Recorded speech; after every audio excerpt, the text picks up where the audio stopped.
I want to talk about the myth of watermelon and how it became the stereotype and gained strong associations with the black people in the United States.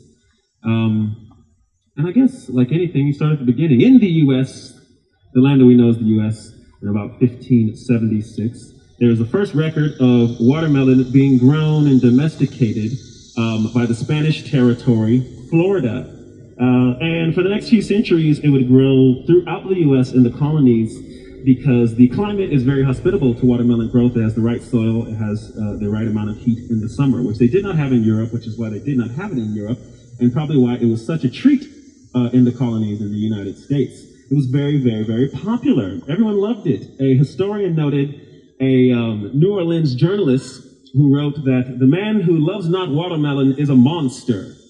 But of course, this will be flipped on its head down the line. Our dear President, Mr. Jefferson, grew watermelon on his Monticello estate. Many enslavers, of course, grew and cultivated watermelon on their estates. And they even allowed, in their great benevolence, the enslaved to grow their own watermelon patches on their estate. There's no historical record of the enslaved just being unable to contain themselves and consuming watermelon at alarming rates and at any costs. At this point, the enslavers actually saw it as a cost saver because it was much easier to feed them with this than by more expensive means. They allowed them to grow them as kind of a pet project and eat them, and some even allowed them to sell them in a market or in town. And some people actually reportedly raised enough money selling watermelons to buy their freedom.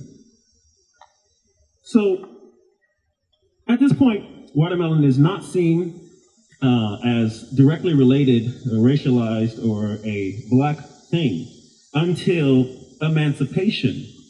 Emancipation comes around, the Union Army is rolling through the South and they're going on plantation to plantation, they're reading the Emancipation Proclamation, and they're letting black people know that you are now free. I'm sorry we don't have any money for you, we do not have shelter, we do not have opportunities, but you are indeed free to do what you would like to do when you leave the plantation. So the three things that they had to figure out, who decided to figure out when they left the plantation was one, find family. This was the most important thing the enslaved people did.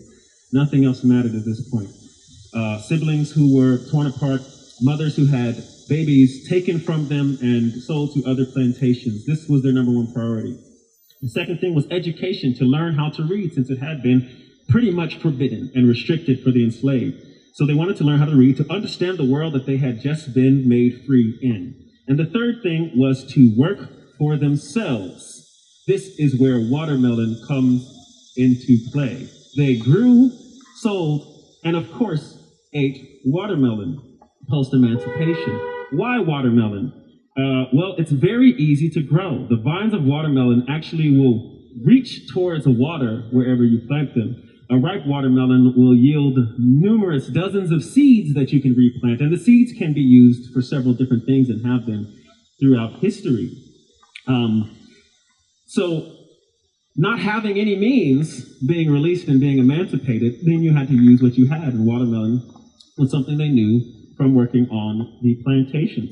So they sold watermelon. This was their independent black business to sustain themselves. They did it on their own without the supervision of whites, and we know that this is what pisses white people off the most, is when you do something without their supervision.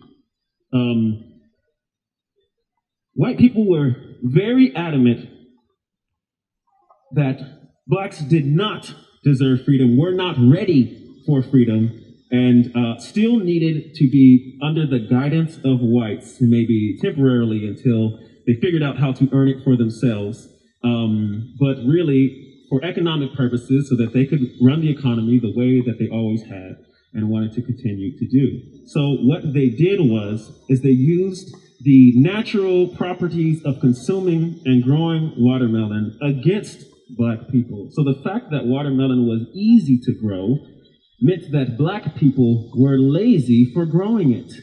And if they really wanted to work hard, they would grow cotton, like the prosperous white men who owned plantations. Never mind the fact that obviously the cotton was worked by the formerly enslaved and they did not do it on their own, or the fact that the enslaved might not want to touch a piece of cotton for the rest of their free life. Because watermelon was messy to eat, it meant that they were childish for wanting to consume this fruit that everyone wanted to consume. These are some of the tactics. In 1870, the 15th Amendment is added to the Constitution, and this gives Black people the right to vote. And from this, we see a wave of Black people being elected to government by their own people. There's a complete shift during Reconstruction in government in the South. Obviously, this is one of the most dangerous things you could have. Seeing this, white people realized that independence and freedom for Black people was actually a real threat to the established order that they wanted to maintain and that they were comfortable with. And they had to use whatever tools at their disposal to prove that Black people were unfit not only for governance and running for office, but simply for freedom, period. So the propaganda campaign for watermelon exists, but really goes full throttle once the Reconstruction era ends around 1877. Up until this point, you see and hear stories and see cartoons and depictions and images of Black people selling watermelon in a market, but those go away because that kind of still points to independence and agency of Black people to be able to do what they need to do to sustain themselves. What replaces it are the very racist images, cartoons, and stories of Black people who are animals who cannot help but consume watermelon at any place, at any given time, with groups of people disturbing the peace, leaving seeds and rinds everywhere. The cartoons are drawn in Jim Crow style, with Black people with their eyes rolled in the back of their head in ecstasy, consuming watermelon, and just ignoring any other responsibilities that decent people would tend to if they were ready for freedom. There are newspaper stories of Black people who consumed so much watermelon that they died. They overdosed on watermelon. Of course, music is one of the biggest tools for propaganda, and they wrote songs about Black people not able to get past their passion for watermelon. What they did at the time is they took folk melodies, right, when they wrote songs, and just repurposed the lyrics to fit whatever agenda. So you had Turkey in the Straw, which is a melody you know.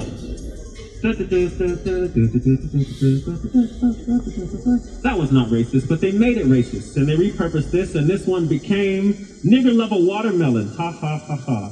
Nigger Love a Watermelon, ha ha ha ha. It was a hit. It sold off the shelves. Now why is watermelon up to this point, which had never been racialized, never been associated with Black people, how is it that all of a sudden watermelon becomes the food of the lazy, of the indolent, of people who are driven by passion and who are unfit for freedom, which just years ago, just tens of years ago, was not the case, and there was no historical record of such a thing. Now, what are the facts? What's the reality of watermelon consumption in the present day? Well, actually, let's go back to the beginning. Well, it turns out that watermelon was actually first domesticated in Africa, interestingly enough.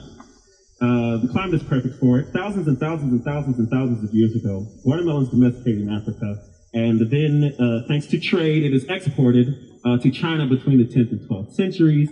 And a 2019 study actually proves that China is the largest consumer and producer of watermelon in the world, yet there is no stereotype between Chinese and watermelon, nor should there be. Now, what about in the United States?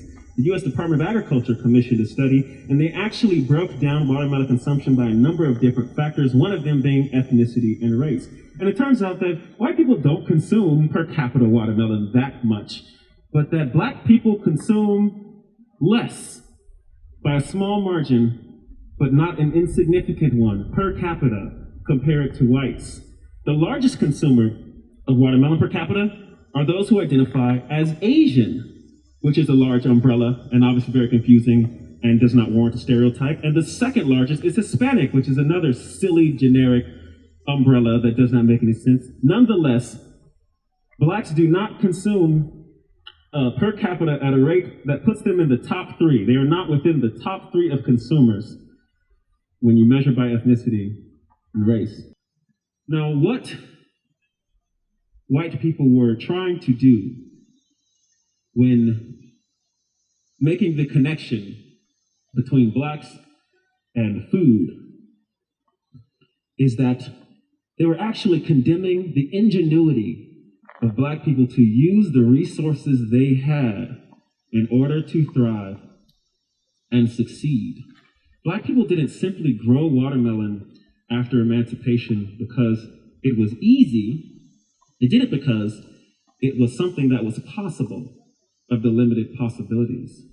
It's also true that black people did not take the spare parts of pigs and chickens, the feet, the snout, that the enslavers did not want, and make meals out of them by some miracle ingenuity because they had weird taste. It was because that is what they had to work with, and that is how soul food was born.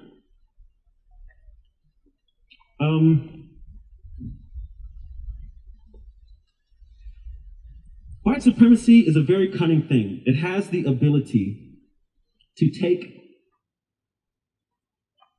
compartmentalize things outside of itself, and then to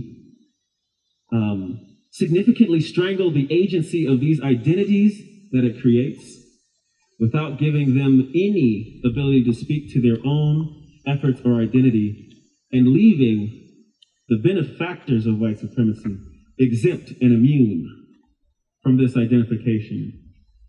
Whiteness means that no one will ever have the power to make a biological association between you and a habit or trait without you having the power to remove yourself from that relationship. White people never have the burden of representing an entire race based on a trait that others deem as biological.